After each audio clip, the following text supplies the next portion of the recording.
Chapter 14 is the start of our end of the fiscal year work. So what we need to do is we need to take a look at what do we do when a business gets to the end of the fiscal period and they're trying to determine whether or not they've made money or lost money. Okay, so we have switched from a sole proprietorship to a corporation. In a sole proprietorship, it was really easy. If they made money, who got it? The owner. And there's only one owner. That's hence why it's called a sole proprietorship, correct? Now, we have switched to a corporation. Okay? A corporation has how many owners? Right there, as many as they want. Okay. When we have a corporation, when it starts, they're going to have something called the Articles of Incorporation. Remember when I talked about that a while back, right around Christmas time? When the business starts, they're going to have Articles of Incorporation. In that Article of Incorporation, they're going to go through and state how many shares of stock they are going to have issued for their company. Okay? With that, they know then how many owners they're going to do. Now, at the end of the fiscal period, a business is always going to go through and take a look at their money. A business always tries to be positive, right? They don't want to be negative. Even nonprofits want to at least break even. So we have at the end of the fiscal period, we have a great business. They've gone through and they've made money. What they are going to do is they're going to go through and declare dividends. Okay? We did not have any drawing things that happened to our business this year on this unit because we did not have a sole proprietorship. So owners can't go in and just take out assets from the business. So what we need to do is we go through and they declare dividends. And dividends can be declared any time a business wants. They don't have to do it once a year. They can declare dividends quarterly. Oftentimes you will hear this in the news. They'll talk about GM went through and declared, had information on their quarterly earnings, and then they declared a dividend. And then that would send investors saying, yay, they're doing really well, they're paying dividends. Or if they didn't declare a dividend, if they had a loss, what do you think would happen to their shares of stock? Go down. So dividends that are declared are going to be going through and causing some impact then to the stock market. Typically, they will give dividends when the company does really well. But they don't have to. Okay? Let's say that I am in my company and I have a LLC or corporation, and I go through and I realize 2 years from now I want to build a new building. But I don't want to have a loan. What I can do, instead of taking all of my profits that I've made and handing them back to their stockholders, I could have a portion of them and reserve it, and so I don't have to have as big as loan for my building of my property or my building, whatever I want to do. So companies can go ahead and declare dividends based on what they want to give back to their stockholders. Is it a good idea if they hold on to all of it and not give any to their stockholders? Most people want to be a stockholder because they're going to get what? Money back. Okay. Now, I can think of two stocks right here in our area that people have invested in, but they don't expect any money back. Can anyone think of one? Yep, the Packers, right? If you're a stockholder of the Packers, do you expect a dividend? No, people just say, hey, I'm an owner of the Green Bay Packers. It's kind of like that prestige type of thing. The other one that I can refer to specifically for our community is the golf course, Crystal Springs, okay? They are a corporation, and there are stockholders. They have a stockholders meeting every year where they go through and talk about what's happening with the business. My husband has a share of stock in the golf course as well, just because his dad had it. His dad passed away, and that was one of the things that he left to his son through his will. But he doesn't have that piece of stock like, oh, my goodness, I'm hoping to make money. It's just an investment in our community. But typically, when we talk about some of our big companies, people invest in them because they expect to have a dividend. They expect to have something, some type of money. It is an investment. So a company will go through and do two things. They'll declare a dividend, and then they'll pay it.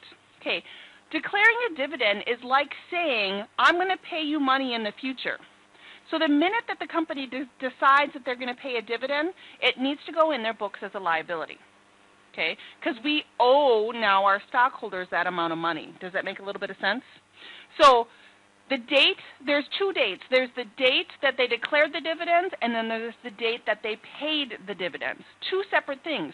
I could declare my dividends on February 1st and not pay them until June 30th. Because it takes a little bit of time, and a company can go through and process what they need to. But it's always that date where they declare the dividends is always the thing that typically changes what's going to happen for the value of that stock or how people feel that company is doing.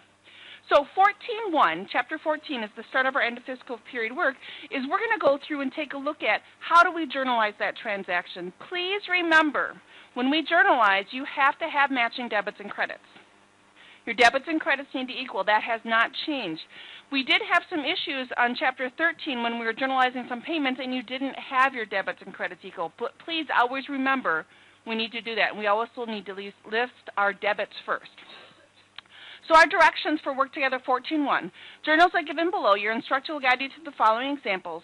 Coastal Aquatics completed the following transactions during December of the current year and January of the next year. Okay. So transaction December 15th. The Board of Directors declared a dividend of $3 per share capital stock, issued $1,750 shares for M162. Wow, what does that mean? Okay.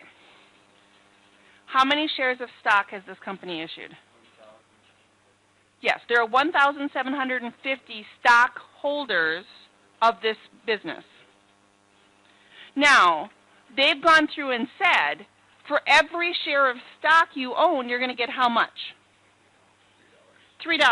Now, people typically don't just own one share of stock. Typically, if I'm buying into a company, I'm going to go through and I'm going to invest. I'm going to say, all right, I'm going to spend like $400 or $500, and maybe I'm going to get 70 to 100 shares of stock, depending on what the value is. So don't look at it like, oh my God, I only get $3, because again, some shares of stock only cost $5 or $10 per share. Okay, so we'll go from that perspective. So what we have to do on December 15th is we have to do a little bit of math. Okay, we know that we have to put this in as a liability, and liabilities need to be what? Debited or credited when they're increased? Credit. Liabilities have a credit normal balance. So if we say that we owe money now for our dividends, we have to credit that account. Okay, so dividends payable is going to be credited, and then we have dividends is going to be debited. And dividends is kind of like our drawing account, but we have to do a little bit of math.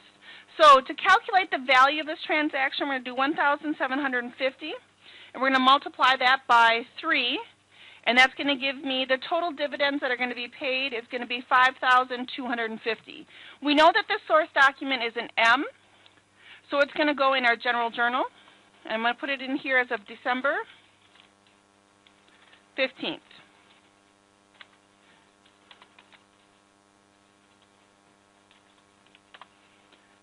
Okay, so we're going to debit dividends.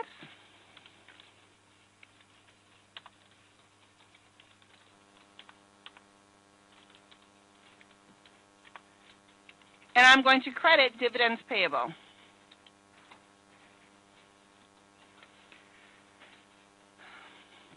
Now, the next transaction, January 15th, paid cash for the dividend declared on December 15th.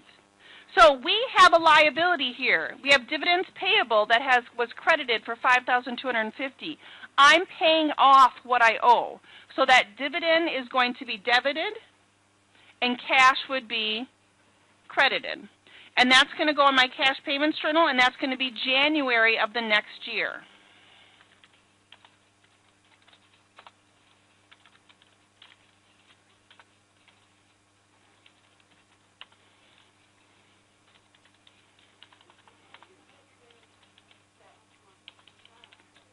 You have to do the math. There are 1,750 shares, and you get $3 per share, so you multiply them.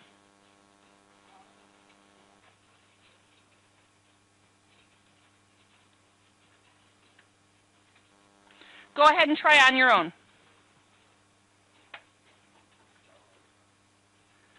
Now, eyes up here. This should look familiar. Okay, worksheet. The worksheet is our first financial statement that we prepare at the end of our fiscal period. Okay? We go through and we do the worksheet to make sure that all of our accounts are ready to prepare our permanent financial statements. A worksheet is not a permanent financial statement. What does that mean? If I wanted to invest in Bombardier, okay, I want to buy some stock, when I looked at their information for their stockholder, I would never find a worksheet. But I would find a balance sheet and I would find an income statement. Those are permanent financial statements. We create a worksheet to make sure that we are ready and all of our accounts are ready to prepare those permanent ones. Okay? A worksheet will always be prepared for the fiscal period. If the fiscal period is a month, a quarter, or a year, okay? So the very top of it will always be the name of the business, the name of the document, and then the date. We have 4 columns that appear in our worksheet. We have done a worksheet before. This is just a quick review. The first column we have is our trial balance. The purpose of our trial balance is, for the whole fiscal period, we've been going through and journalizing and posting and journalizing and posting and journalizing and posting. Guess what? We're human. We make mistakes. We could have incorrectly taken a number from our journal, put it into our ledger incorrectly, and then the ledger amount would be wrong. Okay? We make sure that we have our debits and credits equal after posting by doing our trial balance. The most important thing that I have to tell you is, if your trial balance does not come out, stop. You cannot do anything else on your worksheet. You have to stop and look and find and fix that mistake. The easiest way to find and fix that mistake is you have to find out exactly how much you are off. Now, some of you had problems with your reinforcement activity. Journal pages, debits and credits didn't equal. And you just said, my debits and credits don't equal. And I said, how much are you off? About this much. That doesn't help me. Exactly how much you're off helps me. Okay, so that's always the thing. You have to know exactly where you're at. Now, trial balance, debits and credits equal. The next column is going to be our adjustment column. And before, previously, the only thing that we adjusted was supplies and insurance. Because throughout the fiscal period, I kept buying more supplies. I bought paper, I bought markers, I bought envelopes, I bought tape. At the end of the fiscal period, I don't have as much as that, so I have to account for what I've used up. Same thing for insurance. I paid for insurance, I've used it. Now I don't have that same value. Okay? We are going to do those same types of adjustments, but we also have to account for our merchandise. So that'll be something that we'll be learning in this chapter as well. Okay? One of the best ways I can explain that is I go to Don's. My son likes pickles. He picks up a jar of pickles, except it's heavy. He drops it, and what happens? It breaks. It's on the floor, right? Now, does Don's going to charge me? Typically, no. But what does Don's have to do? They have to account for they just lost some product. Would you agree? And there's other ways that products can, we could have products that were damaged, products that are stolen. So we physically have to go through and count inventory to see what our book says compared to what we physically have. And sometimes you may go in stores and you actually may see tags hanging at the end of racks where they're physically counting inventory. Has anyone ever seen that? Or a store may shut down. They say, doing inventory will be reopened on Tuesday or something like that, where they physically have to go through and do that. And typically it needs to be done towards the end of the fiscal period so they know exactly where we're at. So we're going to adjust. Now our last 2 statements, income statement and a balance sheet. An income statement, the purpose of an income statement is to determine whether or not we made money or lost money. That's going to be your revenue and expenses. Except right now we also have the cost of merchandise sold. Back up the train. What does that mean? If I'm going to sell this monitor, if this monitor costs $150, Marcus gives me $150, is that $150 worth of product for me, or profit for me? What do you think?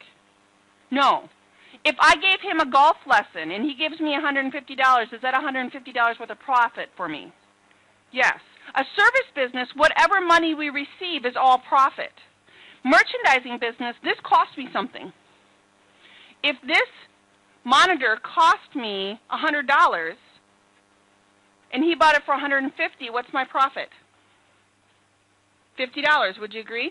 Because I have to account for the cost of my merchandise. So we have to go through and do that when we're doing our income statement. The balance sheet, the very first thing you learned from me is I stood up there on the board and I said, this is an equation that you need to know. And what is that equation? Equals liability plus Owners, yes. Now it'll be capital stock or stockholders' equity, but it's still the same thing.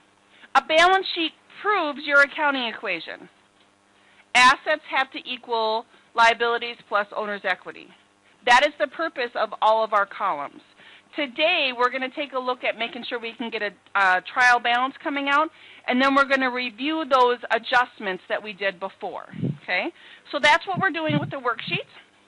When we look at our directions, they have a couple accounts that we have to go through and plug in. So the first one, it says, a partially completed worksheet for Coastal Aquatics is given below. 4 general ledger accounts are shown below. Your instructor will guide you to the following examples. Enter the accounts and account balances in the following lines. On line 3, you have to enter accounts receivable. And notice, it does not tell you if it's a debit or credit. You should know by now.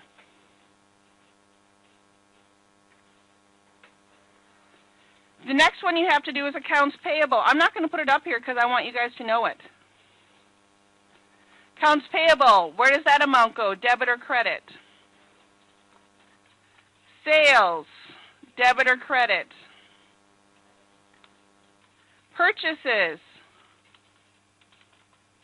debit or credit? Plug those numbers in that were given you into the directions. Then you're going to break out your calculator and you're going to do some math.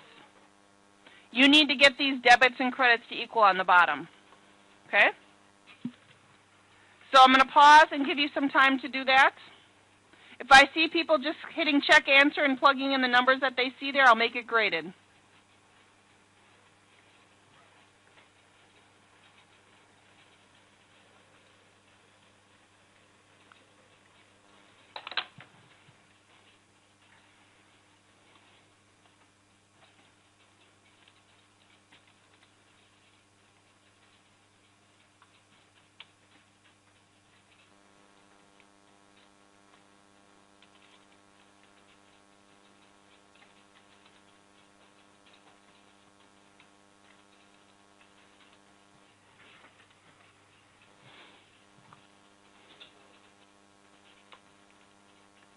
Hello. It is. It's warm outside. You got all my stuff, don't you? I just got to plug in some numbers. Crap. She's going to be back in here at 10:30. Can I send her down at that point? Thank you.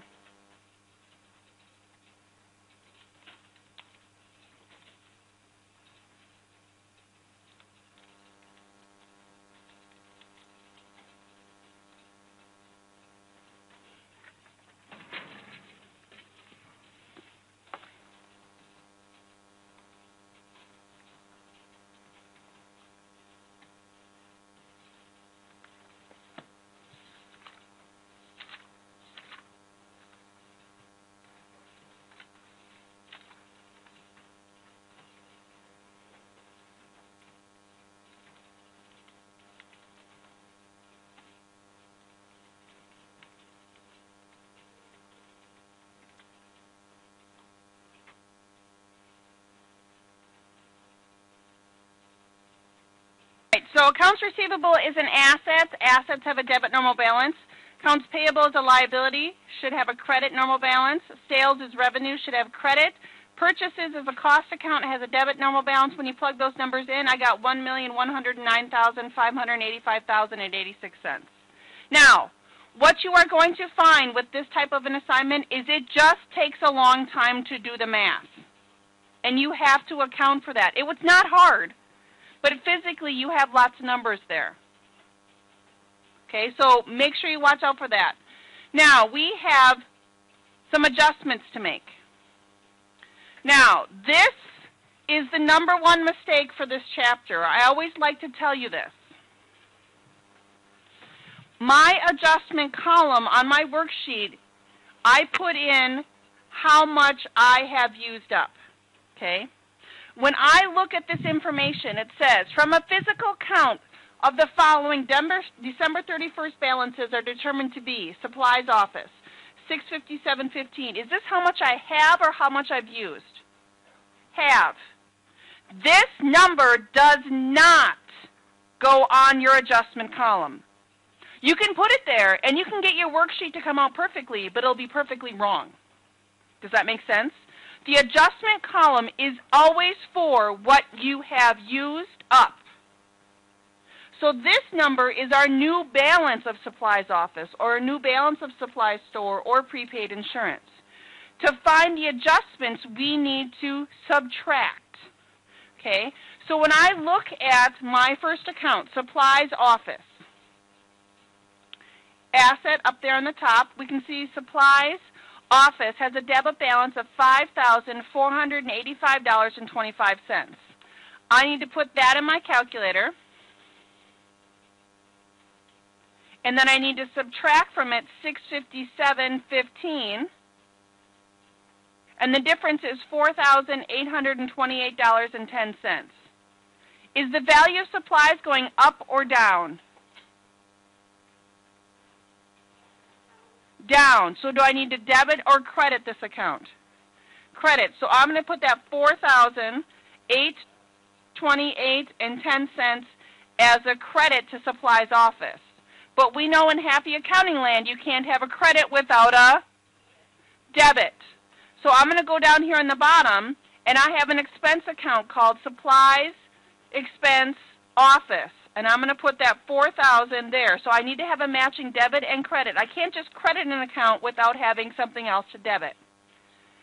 I will do the same thing to supplies store. In my calculator, I'm going to put in the value of my account, which is going to be $4,578.36, and I'm going to subtract from it $633.11, and the difference is $3,945.25. That's going to be a credit. And then I need to debit that expense.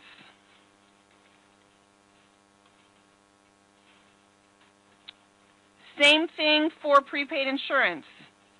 I paid $6,200 worth of premiums this fiscal period.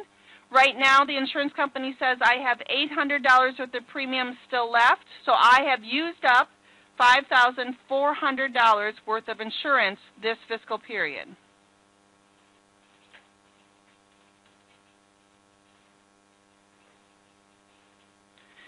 That is how you make sure your trial balance comes out and also your adjustments.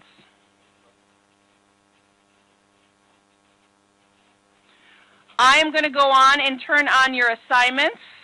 You're going to have 2 assignments due, Jordan. Okay? And they'll be due before the beginning of class tomorrow, okay?